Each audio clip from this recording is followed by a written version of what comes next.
let me say it right off the bat. I really love this game. And as the title says, I think this game needs a PC port. It needs it more than the Definitive Edition. Yeah, that's how much I love the whole replay of this game. But why do I love it so much? Well, let me up about it in this new episode of the Before Grand Theft Auto 6, where I play, review, and rank every game in this franchise before GTA 6 release. Hi, this is Musin, and before GTA 6 we have Grand Theft Auto Vice City Stories. You and Emotion 98.3 together forever. This is Emotion. Motels, only the lonely.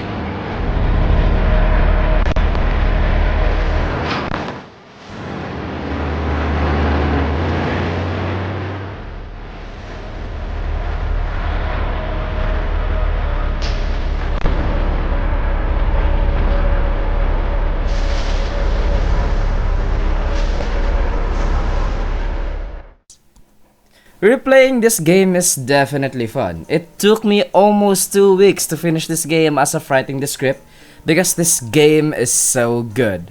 From the story, mission variety, and gameplay. Speaking of those three, we are gonna review them, rank them all, where we give each section 5 points. And sum all of it at the end of the video, where 15 is the highest and S tier, while everything I assume you already know, or maybe I put a visual aid here in the screen. Anyways, there will be a lot of direct comparison between Grand Theft Auto Liberty City Stories and Vice City Stories. And this was done not to show hate or bias, but for the games that was reviewed to be the standard for that next game, where the current highest ranked game currently is the very standard that the next games needed to exceed. In this case, Grand Theft Auto Liberty City Story set as the standard for Grand Theft Auto Vice City Stories. Will it exceed it or not? Let's find out by starting with the story. The story starts this time with Victor Vance enlisting in the army in order to provide for his family and his brother Pete, who was ill. Jerry Martinez, his superior, immediately manipulated Vic with these facts using Vic's own motivations and reasons for being there in the army as a push to do some questionable stuff for his said superior. He kept doing errands for Martinez, such as picking up drugs for him, hiding the sick drugs under his own bed, and even picking up a hooker for him. He eventually got caught doing all of this stuff and took the fall for Martinez, setting him up to be the final villain of the story. After getting kicked out of the army, Vic worked for Phil Cassidy and Marty, further dragging Vic to the criminal underworld.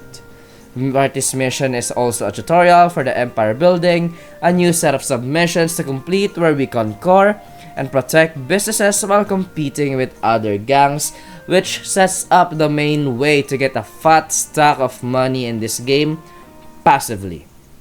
During all of that stuff, he also met Louise, Marty's wife, where during some cutscenes we saw how Marty verbally abuses Louise and his baby, leading up to the eventual split.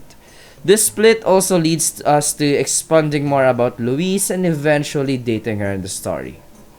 Vic, you bad motherfucker. But dating Louise comes with a big consequences because Marty forcibly took Louise to make her one of them, which means he'll make Louise a prostitute.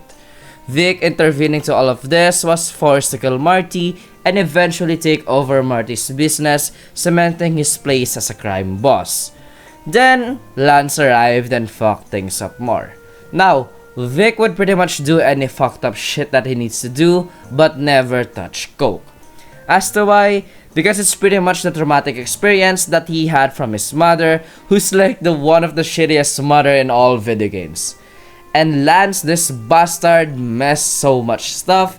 Lance fucked this up, fucked that up, like dude, you colluded with an undercover cop, kidnapped him, killed him, stole a bunch of coke that he thinks is from Martinez but actually from the Mendes brothers, fucking things up more.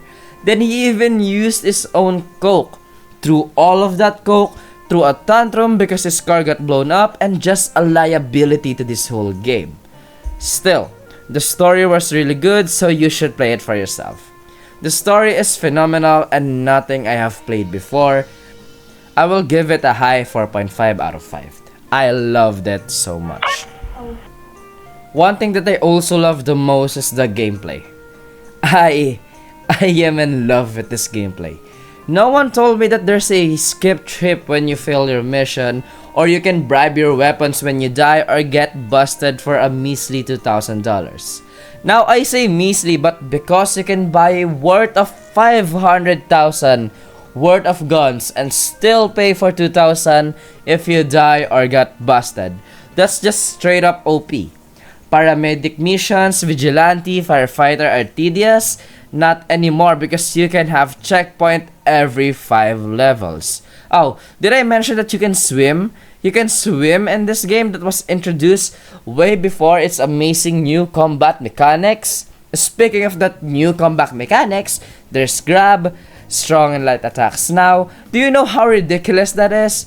A Grand Theft Auto game that is vastly different from Grand Theft Auto Liberty City Stories.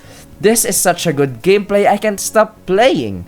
Kairos drives much more better this time. They aren't wobbly anymore. They drive a little bit better as long as you don't crash onto something. And there's this motion blur and shaking that shows how fast you are going.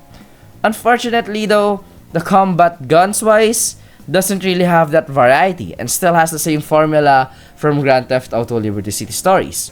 So if you don't have the strongest guns and there's too many enemies in sight, you'll get wasted really fast. But it's not all that bad as there are missions where your allies will do drive-by as well and the AI is so accurate. I just have to drive instead of shooting as well, saving me the trouble of every mission where I have to shoot and drive. You can also recruit some of your gang members near the Empire buildings where they will do drive-bys too and fight every enemy that you have. If we are only talking about the 3D era of the GTA games, Vice City Stories has to be one of the best gameplays. And it offers a lot of things to do. It feels smooth and shooting and driving around Vice City is incredibly addicting. The gameplay for me is a solid 5 out of 5. The best experience so far. Now, you might say, oh, what about San Andreas? They also have that in San Andreas. Well, first of all, I haven't played that game yet. Well, I did, but not on a certain extent that I really go deep on it.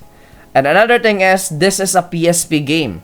Compare it to its predecessor, this is a big leap. This is very, very surprising, honestly. Anyways, now let's talk about the missions. GTA missions are famous for one thing. You drive from point A to point B and that's the extent of the whole missions and stories. Not in this game, because this game offers a lot of mission variety. From just driving to point A to point B, quickly escalating to you taking over businesses, flying a chopper with a magnetized thing that pulls container and cars, from you riding a boat, shooting cars in a chopper, shooting zombies, controlling a robot, and using the hunter to blow up a fucking building. And comparing these missions to what we had in Grand Theft Auto Liberty City Stories is basically night and day. It is actually insane considering that this is a PSP game. And if I haven't played Grand Theft Auto San Andreas before, as I have just mentioned earlier, this would be revolutionary. But wait, I still think that it does, because this is still a PSP. It is nothing but amazing. Despite saying all that, it's not all fun because missions in this game have a difficulty spike that is ridiculous. The mission where I have to carry a container with a chopper is ridiculously long and difficult. When Lance's car got blown up and you have to chase him all over Vice Beach, protecting him was annoying as well. The fire truck mission where one of your businesses was set on fire was miserable because of its very clunky aiming. Invading the Mendes brothers' house was really difficult as well because there's too many enemies. The part where you have to use the chopper with the magnetic things to straight up torture. And the whole thing with Phil Collins is just... oh my god. There are some fun missions though. Especially from the Zero to Hero mission was epic. The zombie mission and basically any random missions is fun. That one mission from Gonzales where you are in a chopper and shoot cars was addicting as well. It was a nice breath of fresh air, unlike from what I had experienced from GTA LCS. There was a lot of improvement from LCS to this game that elevated my experience more than I expected. With this in mind, and of course its obvious difficulty spikes, I'll rank the missions 3.5 out of 5. A total of 13 out of 15, landing it in the A rank. This game is phenomenal.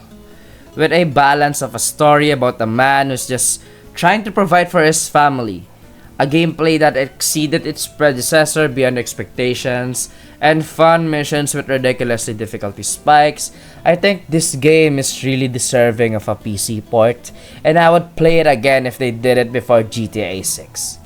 See what I did there? No? Sorry.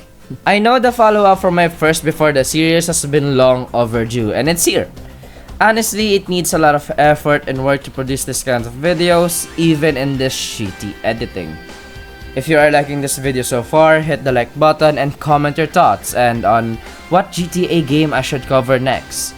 Subscribe too if you want more content like this. I do this kind of videos and also do challenge runs and play a lot of games like Monster Hunter. Anyways, once again, this is Musin and see you on the next one. Bye!